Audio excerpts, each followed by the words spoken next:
What could this light be representing? I have two ideas. I don't think the intent was for it to be romantic, to be honest with you. To me, this is much more a testament to the internal state of the protagonist. There is a lot of lively, energetic diction here. They are on the periphery or on the outside of life being lived. The protagonist perhaps feels metaphorically dead. I said I love the Smiths. Hi everyone, and welcome to this video. On my channel, I analyze song lyrics very in depth through the lens of literary analysis. Today we're going to be analyzing the song There's a Light That Never Goes Out by the Smiths. Here's a list of literary terms I may refer to throughout this video, and as always, everything I state is just my own personal opinion. Music is a very subjective thing, and I always love hearing what you think down below in the comments. I usually start off by breaking down the song title, but for this song in particular, I'm going to discuss the song title at the very end because this song title is not stated until the very last verse. So let's just dive in with verse 1. Take me out tonight where there's music and there's people and they're young and alive. So the protagonist of this song is asking someone to take them out. As we'll see later in the song, the protagonist wants to kind of escape from their home, perhaps from their current life situation or from their emotions. There's a lot of lively, energetic diction here. Words like music, people, young, alive. All of those words connote a feeling of liveliness. They're kind of energetic. I associate them with a sort of movement and motion that, again, is lively. It's interesting that this protagonist is stating these things specifically, especially the word alive. I find that really interesting. It suggests to me that the protagonist perhaps feels metaphorically dead in their own life, or they feel like they're around things that are very mundane and soul-sucking. This kind of reminds me of Mitski's song, Nobody. I did analyze that already on my channel. I will link it below if you're interested. In that song, the protagonist was so lonely that they merely wanted to be adjacent to life being lived. I feel a similar sentiment here. This protagonist perhaps feels so lonely and so isolated, whether it's literally or emotionally, that they want to be close to people who are alive. I'm sure they would love to feel alive too, but just being near people, being adjacent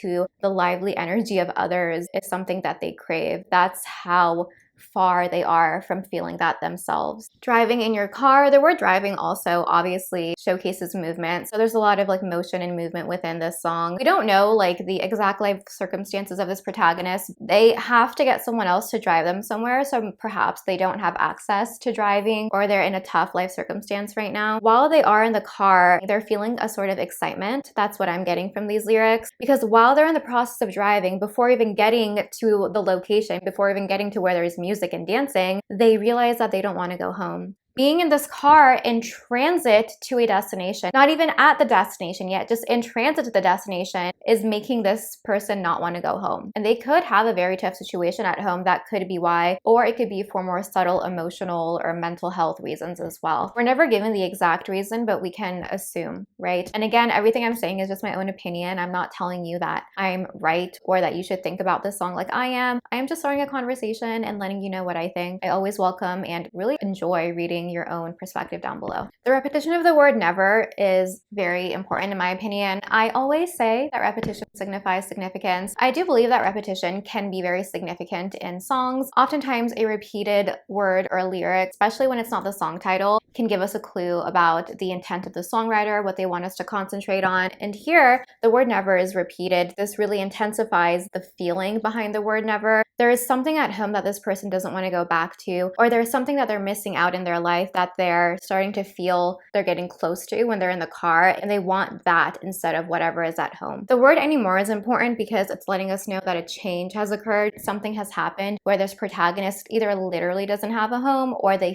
feel like they don't have a home. They feel like they're not welcome there. So there's lots of feelings of loneliness, of isolation, lots of heaviness on part of the protagonist. It sounds like they're going through a very difficult time. Just the mere act of being in someone else's car is allowing them to feel a little bit better, which, you know, is good. I'm happy the protagonist is feeling better in that moment, but how heavy must your emotional state be that just being in a car in transit to a destination brings you so much energy? Verse 2. We have repetition of take me out tonight, and then it says, because I want to see people and I want to see life. To me, when I read this, I think about a protagonist who feels stagnant in their own life, either literally in terms of life circumstance, like at their job or education or financially, or maybe more emotionally or psychologically, or like even spiritually, right? There's lots of iterations of this. There's lots of ways to extrapolate this out, but I do sense some stagnancy in regards to the protagonist when I read this. They want to see life. If someone wants to see life, oftentimes, not always, but oftentimes it means that they feel like their life is not enough. They're trying to seek something outside of themselves because what they have is not something that they enjoy right now. This really reminds me of the song Nobody by Mitski. They just really want to be adjacent to life being lived. If you're next to life being lived, if you see people living their lives, it does not automatically mean that your life will become full, but just seeing it is giving you energy. It could be giving you a sort of hope, getting you closer to that energy of lively motion and lively movement. Hopefully you can take some of that energy and apply it to your own life. This is really sad, in my opinion. This is really heartbreaking the more you think about it. I do think that these feelings are pretty relatable. I think we've all been here at one point in our lives. For some people, I know this is a very chronic sort of feeling that is present in the fabric of their life, unfortunately. That's a very heavy thing to deal with. Nobody_Mitski.mp3 vibes. Then we have repetition of driving in your car. This time it says, "Oh, please don't drop me home." The diction here, the word drop, it's kind of like careless and kind of intense a little bit. I mean, we say drop off, but like the word drop feels sudden and it's just kind of like intense a little bit in my opinion. That's the connotation I get, so I want to point that out. It says it's not the protagonist's home, it's their home. And they're not welcome. This protagonist could be a younger person that is living with their parents, or maybe they just have roommates. Something happened with the people that they live with that they don't feel welcome there anymore. Maybe it doesn't feel like a safe space for them anymore, which is always a very sad situation and very difficult. The protagonist perhaps feels like an outcast in some ways due to whatever happened. And the fact that they're out and about now where there is life being lived and music being played, it's bringing the protagonist out of the feelings associated with their living situation, and it's bringing them into a new sort of energy, a new sort of vibe. Chorus. The chorus is the part of the song that was playing in Tom's headphones in 500 Days of Summer in the elevator when Summer comes in and like sings it to him. Millennials, where are you at? We're all obsessed with that movie. If you still think Summer is the villain, I don't judge you, but also okay. The protagonist in the chorus is thinking to themselves that if a double-decker bus crashes into them, if they were to die by the side of this person, like they would be chill with that. And I do kind of think that it's a romantic interest that's driving them somewhere, someone that they have feelings for. A double-decker bus is a two-story bus. They're often red and they're very popular in England. The Smiths are actually a British band, so it makes sense why a double-decker bus is being referred to here. This statement about the double-decker bus, along with the 10-ton truck mentioned in a few lines, are hyperboles. A hyperbole is an exaggerated statement that is not meant to be taken literally. These hyperbolic statements in the chorus, in my opinion, are meant to reflect the depth of the protagonist's emotions. The hyperbole doesn't lie in the description of these vehicles because these vehicles can exist. The hyperbole comes in when we look at the full lyric. The protagonist saying that he's totally chill if a double-decker bus crashes into them. That full statement is a hyperbole, at least in my opinion. Similarly, the protagonist saying that if a 10-ton truck kills them, again, he's super chill with it. That's a hyperbolic statement in my opinion. The way these vehicles are described make them seem bigger than a normal vehicle. A double-decker bus is bigger than a normal bus. A 10-ton truck is bigger than other trucks that are less than 10 tons. I'm not an expert on truck weight, but you get what I mean. The fact that the sizes of these vehicles are emphasized make the impact of the crash more intense. To me, this is increasing the hyperbolic nature of these statements. Also, the specificity. We're able to visualize what the protagonist is talking about. Double-decker bus, a 10-ton truck. When you can visualize it, it becomes more intense, right? It becomes more graphic. And as a result, in my opinion, it becomes more hyperbolic. I think that these statements are made to reflect the internal state of the protagonist. The hyperboles present here, in my opinion, are reflective of the depth of pain and loneliness the protagonist is experiencing. This kind of reminds me of a Lana Del Rey lyric. It's from her song Happiness is a Butterfly. I did analyze it. I'll link it below if you're interested. The lyric says, "If he's a serial killer, then what's the worst that could happen to a girl who's already hurt?" You may not think that these lyrics are super similar, but to me, the state of the protagonist in both of these songs are similar. I think of them in this moment as being emotionally numb. And you can become emotionally numb by being so full of emotion. You're filled to the brim, you're overflowing, so you can't feel anymore. You're numb. Or you could be emotionally hollow, like I think the protagonist in this song is. I would argue that emotional hollowness can also lead to you feeling numb. It's the feeling where you've either felt so much or you felt so little that you don't care what happens. And the hyperbole here is meant to reflect that the protagonist is so empty that they don't care, right? Just being near this person that they have a romantic interest in is enough for them. That little bit of an emotional crumb is enough to satiate them completely. Full 4-course meal. I would love to know what you think about the hyperboles here and how you interpret them. Do you even consider them hyperbolic? Feel free to share your perspective down below in the comments. This is pretty somber. Like, I personally don't find this romantic. I don't think the intent was for it to be romantic, to be honest with you. You can view it that way if you want. I view this as someone's life being so lonely and isolated and so dark, unfortunately, that just being next to someone that they have romantic feelings for, romantic feelings that they have not confessed yet, romantic feelings that also have not been confirmed by the other person yet. We don't know if there's reciprocation or not, but just being with a person that they have feelings for and their life ending next to them is a wonderful way for them to leave this earth. This is showcasing how dark and heavy the internal state of the protagonist is, that way of dying is positive to them. This is really, really heartbreaking. You know, you can also view this as a testament to how much this protagonist likes this romantic interest. And you know, that is a beautiful way to view it if you'd like. But to me, this is much more a testament to the internal state of the protagonist and a little bit less about the love interest here. It's about both, but more so about the protagonist's internal world and their emotional state. Now we have another hyperbolic statement. Instead of a double-decker bus, it's a 10-ton truck. I love a good alliteration. It doesn't even say crash, it says kill, so that's much more graphic and intense. Again, he says that if he were to die by this person's side, it would be a pleasure and a privilege. The pleasure, the privilege is mine. That sounds very proper. It's like a very fine-tuned sort of statement to make. Again, this could be a testament to how much this protagonist likes and has feelings for this romantic interest. To me, it's much more reflective of the emotional and mental state the protagonist is in. And to me, this is really heartbreaking because they haven't told this other person how they feel. When they go through the tunnel in a second, that's I think when they think about expressing their feelings, but they don't.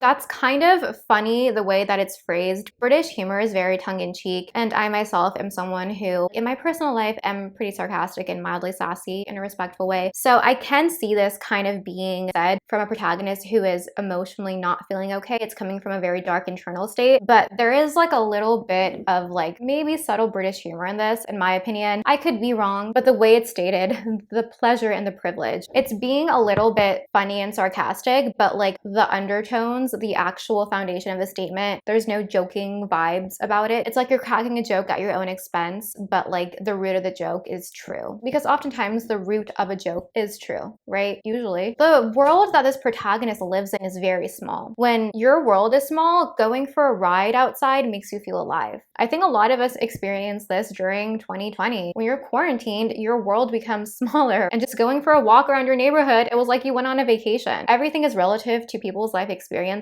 Right now, in this moment in time that this song is referring to, this protagonist's world is very small. Just them being next to someone they have feelings for is a thrill. Again, keep in mind, they haven't told this person they like them. They don't even know if the like or the love is reciprocated. That is beautiful in a way, but it's somber. I don't know. I don't think this is that much about romance. I think this is just about the protagonist's internal state. And again, this is just my interpretation. It's just what resonates with me personally. The fact that the protagonist is even thinking these things shows me that they're in a very apathetic state of mind, kind of like they're numb. Sometimes intense loneliness and isolation can lead to just feeling numb. Perhaps that's a state that the protagonist is in right now. Verse 3. Repetition of take me out tonight, and then it says take me anywhere, and we have repetition of I don't care. The way he says I don't care, it's kind of like strung out. It's like I don't care, I don't care, I don't care. Kind of like, oh, it's like a sigh of very intense frustration. It's kind of like when a kid throws a tantrum and they're like kicking the ground. That is the emotional vibes I get from this, and it's really, really sad. They want to go anywhere. They don't care. When you're in an emotional state like this, it's dangerous because you need to have some boundaries and like yeses and nos in regard to like where you want to go, because you can end up in places that are not chill. I talked about this in my analysis of Lana Del Rey's song Ride. I talked about this in my analysis of Summertime Sadness as well. It's very dangerous to be in a space where you let other people make decisions for you to this extent. I'm not blaming the protagonist because it's not their fault that they're in this emotional state, but like OMG, the repetition in addition to the way that this is sung give me a feeling of frustration like I mentioned earlier. The word darkened and underpass are interesting because I would naturally think about an underpass as being dark, so it's kind of like double dark imagery in my opinion. This is kind of a stretch, but this is how I feel about it. It's kind of like in the song Boston by Augustana, which I analyzed already. I will link down below for you. There's a lyric that says in the light of the sun, and to me that's like double light imagery, which in that context was positive because the sun already brings forth light imagery, but they're saying in the light of the sun, so it's like double light imagery. This is something that I view as double dark imagery. Dark imagery is usually not positive because in the darkness, you don't know what's going on. It can be scary, it can be mysterious, it can be ominous, it can be foreshadowing. You don't know what is around you and you don't know where you're going. So dark imagery is usually not the most positive, and I do not view it as positive in the context of this song either. I think the chance that the protagonist is talking about is telling this person how they feel or asking this person out on a date, because it says that they just couldn't ask. They got a strange fear that gripped them. The fear is being personified here. Personification is when human-like qualities are given to something that doesn't have human-like qualities, for example, an inanimate object or abstract concepts like fear. So the fear here is being personified, which makes it more real. It makes it into something tangible. And the fear here is gripping the protagonist. It's not allowing them to do what they want to do. It's holding them back physically, like metaphorically, but metaphorically physically. I think the protagonist maybe wanted to ask out their love interest under the darkened underpass because the darkness for them provided them with a feeling of safety. To me, just in the context of this song, I don't view the darkened underpass as positive because it's adding more dark imagery to what's already a dark song. But for the protagonist, it may be positive that they're going under that underpass because they have the cover of the darkness in order to do something that is a little bit scary to do, you know, asking someone out. I'm pretty sad that they weren't able to ask out this person. We don't know if like the feelings are mutual or not, but at the very least, he would have had an answer, right? And it would have been amazing if the love interest was into the protagonist as well. Maybe their life would have started to like become a little bit more lively and better. Although I will say it's also very dangerous to depend on another person for all of your happiness and to like have one person be the answer to your problems, because one person can't be the answer to your problems. You have to save yourself. I know that sounds cheesy and I feel like a parent right now, but like in my opinion, that's the way it is. Again, my opinion. Verse 4.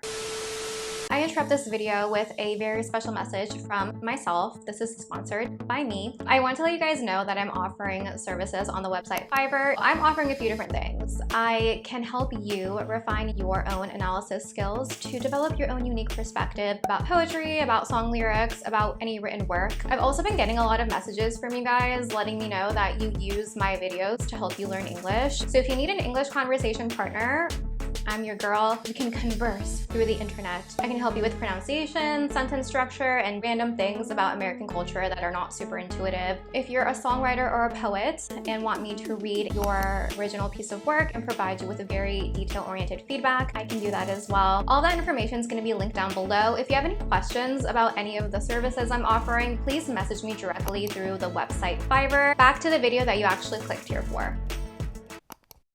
Verse 4 consists of repeated lyrics. The only thing that is different is when it says, I never want to go home because I haven't got one, then it says la-di-dum. I know that's not really a word, okay? I'm aware, but to me it's very significant. This here is very ironic, and to me it's very sarcastic. It's kind of like, hey, everything's falling apart, la la la la la, that's so funny. Sometimes situations are so messed up, like it's comical how messed up it is sometimes. I understand that, and I also just think this is meant to be ironic and kind of funny. It's also very sad at the same time. I just wanted to point that out to you guys. Then we have repetition of the chorus, and then we have the outro.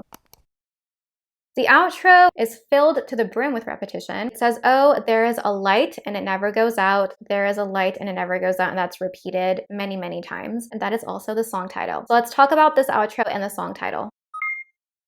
I do enjoy how there's a lot of dark imagery in this song that I talked about. It's occurring at night. We have the dark underpass. We have a lot of dark emotions and thoughts. But then this song has the word light in the song title. And this ends with the concept of light being talked about. Light usually is very positive because light illuminates things. It can bring you clarity. It can also be cleansing. It can signify a new beginning, a renewal, a rebirth. Here, I do view the light imagery as positive. The protagonist is saying that there is a light and it never goes out. It's a very direct statement. I think it's stated in a very confident manner, which to me is positive. What could this light be representing? I have two ideas and I would love to know what you think down below. This is obviously very open to interpretation because this is a pretty ambiguous statement. The light here could be referring to hope. You know, the protagonist is still having to live with the people they're living with, but now they're in a car, they're going somewhere, they feel a different type of excitement about it maybe. They didn't ask their crush out, but like they thought about it, they were close to it, they had the opportunity to. There's a lot of hope in that. The night they had tonight was very different and much better than the night they had last night. So this light is staying on, perhaps because the protagonist had this experience of this night, and it could represent a feeling of hope for them. It shows that it's possible to not always be feeling the negative emotions that the protagonist has been feeling. The other way that I'm thinking about it is more somber. The protagonist's emotional state could maybe not have been heightened as much as we thought it was. It's possible that the protagonist is talking about a light for other people and not for himself. The protagonist is observing people live their life, and he had a chance to ask someone out and he didn't take it. That could be hopeful for someone, but it could also be a major loss for another person. Maybe they became disappointed in themselves and they're like, I had the chance and I didn't take it. Everyone else is taking the chances. What's wrong with me? People view things in different ways. What someone may view as hopeful, another person may view as very negative, and it may actually make them feel low emotionally. And maybe this protagonist is saying, there's a light that never goes out for other people, but what about for me? Why is their light not on right now? Why weren't they able to ask out this person? Why do they only have one night where they're able to go out in a car? Why can't it be more nights? It really depends how you view your life and situations. Everyone views things differently. Since the protagonist feels isolated and lonely, that's what I'm assuming. Perhaps the protagonist is someone who observes things from afar, because when they say they want to be near life, it suggests that they're not living life themselves. Therefore, they are on the periphery or on the outside of life being lived. When you're in that state, you sometimes don't feel like you're part of the real world. Maybe the protagonist is viewing the light as never going out for other people because he views other people as having fun and as living life and as existing in the outside world. That's all I have for this song. I would love to hear what you think, especially in regards to the light that's being described here. If you want me to analyze any more song by the Smiths, please comment them down below. My tutoring services are linked down below. Make sure to subscribe if you feel inclined. Thank you so much for watching. I will see you next time. Bye!